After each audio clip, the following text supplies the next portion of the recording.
Hey, what's up guys, it is Mark Yoon, and today I'm bringing another hopefully exciting video.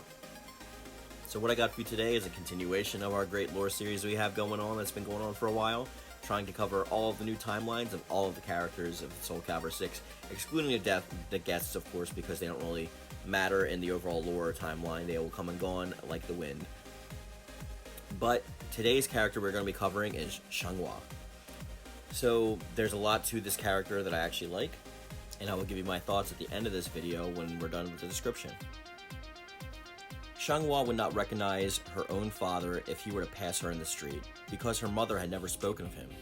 Xianghua's mother was of the prestigious Chai family in Beijing, and taught Xianghua swordsmanship from a young age, treating her with a firm but loving hand. Xianghua sensed those moments held some deeper significance than her mother was letting on. Perhaps it had something to do with her father, she surmised. 2 years after her mother's death, she decided to focus on the way of the sword. With every passing day, her passion burned even more strongly. The Ming Empire had created an investigation unit to look for the hero's sword, but the unit's efforts proved fruitless. Frustrated, the Emperor deployed a unit comprised of his own personal guards, including Xianghua, who had fought hard to earn her place. Some believed entrusting such a task with the Emperor's guard was dangerous for the country. Who would protect their leader? The news caused quite a bit of stir. Xianghua's friend Mei Mei requested she look for her brother Lilong, who went missing while searching for Soul Edge as part of the investigation unit. The Emperor's guard investigated the sword's whereabouts, splitting up as they obtained new information, until eventually Xianghua was left traveling alone. Venturing westward, she met Kilik and Maxi. But what did their encounter mean? Was it fate? Of this, she couldn't be sure yet. At the suggestion from a relative of the Chai family, Xianghua began her application for a position in the Imperial Guard. When she started the exam, she befriended Liangyu, who was the only other woman to apply for the Guard. As the exam continued, the two friends trained vigorously together. After she became an officer cadet, Xianghua joined the search for the hero's sword, but it ended in failure. In the final exam, Xianghua was forced to fight Liangyu, as only one could pass the exam. Despite hesitating at first, Xianghua bested her friend, but it was in tears afterwards. With encouraging words from Liangyu, Xianghua accepted a position in the Imperial Guard. When Xiangyu joined Kilik and Maxi in the Middle East, the three of them gathered information on the Schwarzstrom. After Kilik was assaulted by Gro, Xianghua admitted to the monk about her mission from the Emperor to search for Soul Edge and bring it back to the Ming Empire. Learning from Kilik that the sword was pure evil, Xianghua decided to abandon her imperial mission and aid Kilik and Maxi. As they headed for Ostrheinsburg, Xianghua and Kilik were ambushed by Taki, who used Mekimaru to unleash the monk's malfested form. Xianghua quickly stepped in, unknowingly using Krita Yuga's hidden powers to combat Taki. But when she was quickly caught off guard by the ninja, Xianghua was rescued by Kilik, who had controlled his manifestation. The pair then warned by Taki of Soul Edge's growing power. After rejoining with Maxi, the three of them were ambushed by a horde of lizardmen. While Kilik and Maxi rushed to fight them, Xianghua was attacked by Ivy, but managed to fend her off long enough for her companions to return.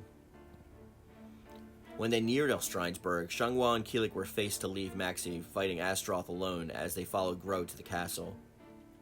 After Kilik defeated Nightmare, they were pulled into the astral chaos as Inferno emerged from the defeated Azure Knight's armor. It was in that moment that Krita Yuga revealed itself as SOULCALIBUR, and Xianghua used its power to defeat Inferno. But she collapsed from exhaustion, leaving her wide open for Inferno to attack. Suddenly, she was saved by Kilik, who weakened Inferno enough for her to deliver the fatal blow. But shortly afterwards, the astral chaos began to crumble and threatened to consume Xianghua and Kilik. They were saved when SOULCALIBUR sacrificed itself to save them from the turret and allow them to escape. As they looked over the ruins of Ostrheinsburg, Xianghua showed Kilik a fragment of the Dapvara Buka, which was shattered when Kilik shielded Xianghua from the Inferno. She held onto the mirror fragment at his request. Xianghua is very much feminine, cute, and sounds a bit childish. However, she never gives up on her friends, and does not give up on her promise to her mother to cut her own path using the Krita Yuga. She is also one of the characters who does not possess supernatural abilities nor cursed blood. She is originally just a skilled swordswoman, not knowing that she turns out to be the wielder of SOULCALIBUR itself. Xianghua learned how to wield a sword from her mother, Xiangfei. Xiangfei passed on the skills that she learned from Ling Shengsu, but Xianghua never knew the origin of her mother's techniques. One thing is certain, however, when Xianghua was little, she was enraptured by the beauty of her mother practicing the sword. Xianghua had added to her own moves the techniques taught to her. Her personal style relies on taking less opponent down head-on attacks with more feints, landing a decisive blow only after her opponent has left an opening toward exploit. The beauty and deadly grace of her movements can make it seem like she is dancing with her sword, and she can even captivate her opponents. Xianghua actually does appeal to a lot of people because she is the one character that doesn't have any supernatural elements to her, besides the fact that she actually wields SOULCALIBUR.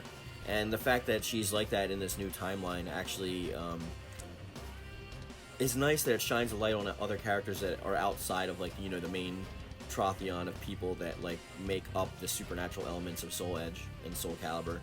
The fact that she's using SOULCALIBUR and isn't manipulated by it that we know of yet, or even knows what she's doing with it, leads to her innocence, and also leads to her being a capable fighter, I would say. Like, not only does she master her own sword style that she learned from her mother and transmutates it into her own thing, but the fact that she is uninhibited by SOULCALIBUR means that she really does have a pure soul. Because as we've discussed before, SOULCALIBUR and Soul Edge are two edges of the same coin. They're both manipulating tactics. They both use the same means to reach similar goals and similar ends, in my opinion. And it's nice to see that Xianghua so far is unabated by that. Whether or not she stays that way in the future is left to be seen, but so far in this new lore, she's actually shown a great strength of character to be able to control herself without, like, even noticing. She's always there for others, and even the fact that she dismisses her own orders to join Kilik and Maxi shows a greatness in her character, that she's willing to make imperative decisions at the drop of a hat, and she's willing to not just listen to others and do as she's told, like some of the characters, but think for herself and really come up with good ways of helping those that have become her friends now. Her plight is actually one of the only ones in the game and the series that's not brought about by tragedy or brought about by her own selfish means to achieve some sort of goal. She's just doing what she thinks is right because she thinks it's right, and I'd say that's even more beneficial to her character than any other characters in the series so far.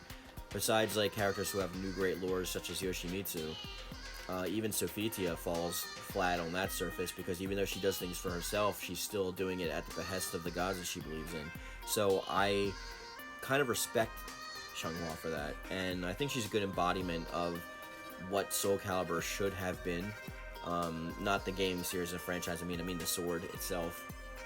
Maybe that's how it actually started, just doing things for itself and abating Soul Edge just so because it was the right thing to do. But now we're thrust into this endless war, it seems like. So let's see where Xianghua goes in the future. Let me know your thoughts in the comment section down below, especially what you like about Xianghua, traits that you wish carried over from the past or that you like were replaced with in this new timeline. Any and all thoughts are always appreciated. And that's going to be the video for today, guys. As always, thank you. And thank you. Hey, what's up, guys? Have you always wanted some sweet Mark Yoon merch? Maybe a thick U shirt, maybe a shirt from Squirt, maybe my pretty face with my logo all over your body, or a throw pillow, or blanket, or anything? Well, you're in luck, because I just launched my merch store, and it is going to be available on Redbubble, and you will find a link to it in my description box down below. It's got a lot of quality content, and a lot of good stuff for you to pick up, so you can show your support for the channel, and just rep Mark Yoon. Alright, guys, as always, thick U.